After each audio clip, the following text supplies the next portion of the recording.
नफ़र में हिन टाइम ते ताके मौत दी अचानक किथे में जडे मौत दी आ ना त हियर ही ताजे पासी जेको मरहूम अमीन अल्लाह ताला के जन्नत नसीब करे जडे असा मिठासी जडे सब को मान छा दियो पत्थर कई वडा वडा पत्थर रखो ताकि जेको मजबूत थी वने जेके कबर के में जेको या चूहो या बियो के घुसी न सके मुते सोचो यार दिसो इंसान जी जेके दोस्ती क्यों होंदी हर को जेको छा कंदो त पाण में जडे इन दुनिया में साह वेई ना हर को जेतो वडा पत्थर रखो ताकि जेको बाहर अचण की कोशिश न करे केर अंदर न गिरी सके हुजूर अलैहिस्सलाम फरमाए इंसान जा ट्रे दोस्त हैं केड़ा दोस्त हैं ट्रे दोस्त हैं एकड़ो दोस्त हुआ जेके माल है मिट है जेको जो जायदाद है पैसा है इंसान जो एकड़ो दोस्ती होंदो पैसा दोस्त जायदाद मिल्कियत जमीन जेको इंसान जो पेरी दोस्ती हो हुजूर अलैहिस्सलाम फरमाए जडे जी साहब है ना तो ये पैसा मायल जायदाद सब कुछ जेके कम जाए पासे में पे लेकिन जेके कम जाए हुजूर अलैहिस्सलाम फरमायो त बी दोस्ती इंसान जी जेके माइटन मिटन फुटन जेके घर वाला रिश्तेदार ये सब बी दोस्ती जेके इंसान जी है जडे साहब है तने हे भी छा करदा सब को जेको कुले ते खड़ी करे उनके कबर दे करे वरी हलिया चंदा बस वो भले पुट भी मुझे पी भी मुझे पंचदार याद करे तो बस अल्लाह खैर आखिरी दोस्ती हुजूर अलैहिस्सलाम फरमाया आखिरी दोस्ती जा नेक साले अमल जा नेक साले अमल है जेके अमल करता हुए आज असा दिसू असा पाजे हुजूर अलैहिस्सलाम जी सीरत ते केतरा आ जाए असा केतरो अमल कियो असा पाजे हुजूर अलैहिस्सलाम जे सुन्नतन ते कौलन ते फेलन ते केतरो अमल कियो असा कुरान करीम केतरो पढ़ियो असा जेको हुजूर अलैहिस्सलाम जी की याद केतरी मलाया हर को दिसो केर के जान के ते एहसान हुंदा है न केजे मथा तो उन जो एहसान जेको हर वक्त उठने वेदे हर वक्त गाइंदो त यार फलाने मुते एहसान कियो अल्लाह ताला जे नबी अलैहिस्सलाम जे सदके असा की जेको जवानी मिली ही जेको इज्जत जो ताज मिलो हर शय मिले लेकिन असा जो केतरो जेको एहतराम कियो केतरी इज्जत कई असा जेको केतरो पांजे खुशियन में गमियन में हुजूर अलैहिस्सलाम जी तारीफ केतरी गा रहा आज असा जे खुशियन में दिसो इंसान जडे मरे तो न छा कर कुरान खानी भी कराइंदा है फातिहा भी कराइंदा हर चीज कराइंदा लेकिन जडे शादी थींदी ना पो छा कंदा इंसान असा जे आल तो आल सिंधी जो ये रवाज जडे शादी थींदी छा कंदा वो डोल वाला ये ओ घुराइंदा वा शादी लाए कुरान शादी जेके अल्लाह ताला जे प्यारे नबी अलैहिस्सलाम जी सुन्नत है सुन्नत जेके इबादत है इबादत में तू छाई में अल्लाह ताला की नाराजगी वाला काम क्यों करे मुफ्ती अब्दुर्रहीम सिकंदर रहमतुल्लाह ताला अलैहि के यारे के शादी हुई उन्हें टाइम ते उनके भी गुरायो आए गायन वाला भी गुरायो ढोल वाला भी गुरायो मुफ्ती साहब अब्दुर्रहीम सिकंदरी फरमाया त हे छा जे लाए मुफ्ती साहब पेरियो वारो तां जो बियो वारो जो चा पेरियो वारो तां जो असा बयान करियो बियो करियो आखिरी वारो जेको ढोल गाने वारन जो मुफ्ती साहब भी त मुफ्ती साहब अल्लाह ताला की जन्नत नसीब करे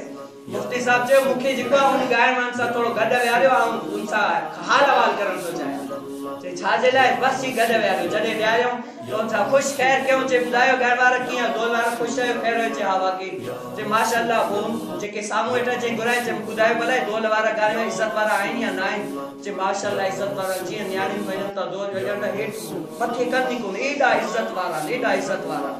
मुफ्ती साहब जो वाह माशाअल्लाह वजी दिसो गोठ वारा तारीफ पे कर जडे तारीफ क्यों गोठ वारे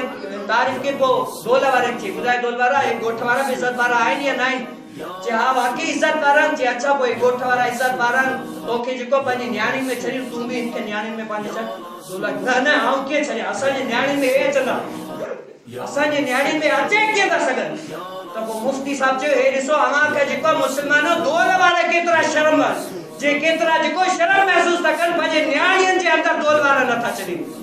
पाजे न्याणी जे के ढोल वाला ता भले केतरा गैरतमंद जो भले केतरा नमाज़ पढ़ियो जा लेकिन ता के जेको पाजे न्याणी जे अंदर न था चली ए फा मुसलमान तुम पाजे न्याणी जे पाण घुराए पैसा भी दे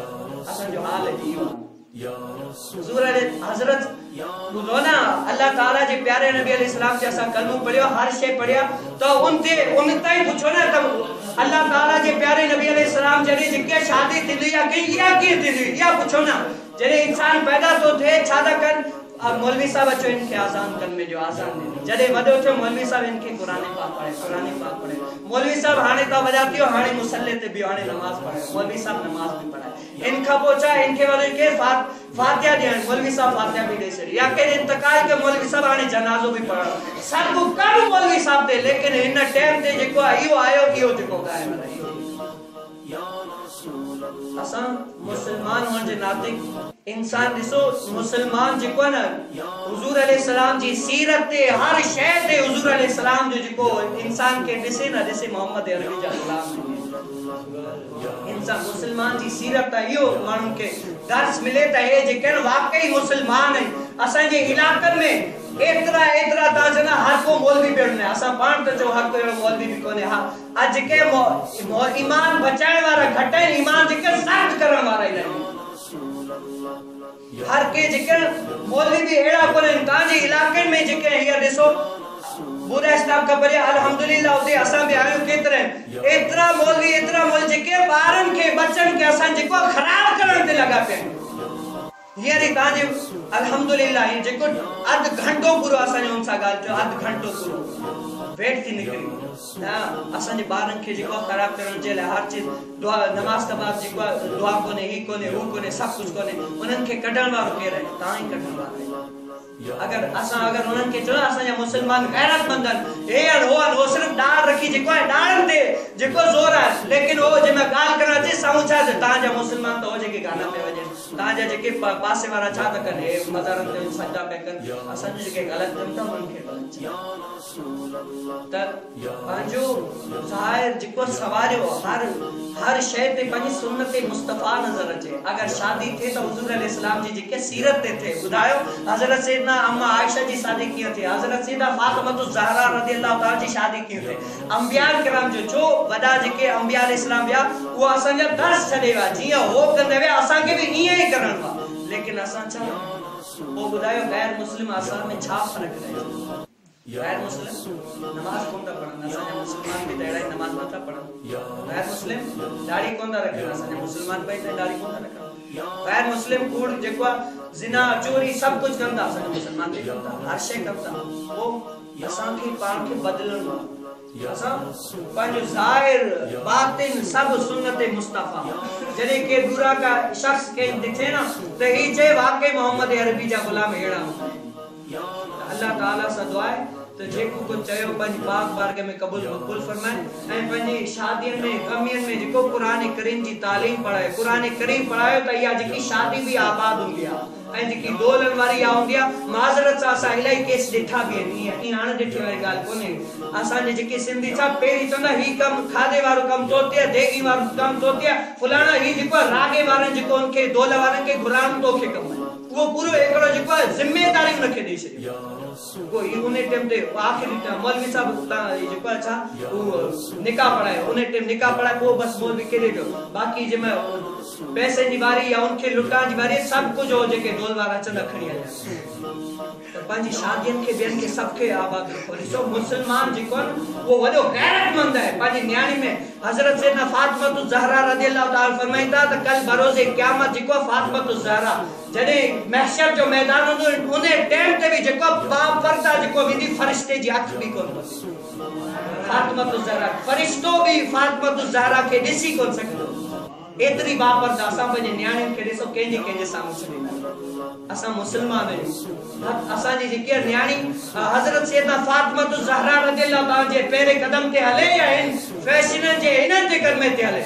आई एडन जेके एडन जी जदे शादी थिंदिया या को अल्लाह ताला हर के के औलाद नरीना से नवाजे इनन मा जेको औलाद पैदा थिंदो ना वो नेक पैदा थिंदो जदे अल्लाह ताला जी मर्जी जे मुताबिक शादी थिंदिया त जेको औलाद भी बाबा फरीद रहमतुल्लाह ताला अलैहि औलाद भी आशा अब्दुल लतीफ भिटाई रहमतुल्लाह ताला अलैहि जड़ो पैदा थिंदो सबान के जिया सवारिंदा न तदे अल्लाह ताला चंदा अल्लाह ताला तेज तानी कौम जो हाल कोंदो बदले जेस तानी कौम पंजो हाल पाण न थी अल्लाह ताला सा दुआ है जेको चयो पंज पाक बार के कबूल मकबूल फरमाए जेको गलती को जो रब ताला पंज रहमत कामिल से के मार वाह के दावाना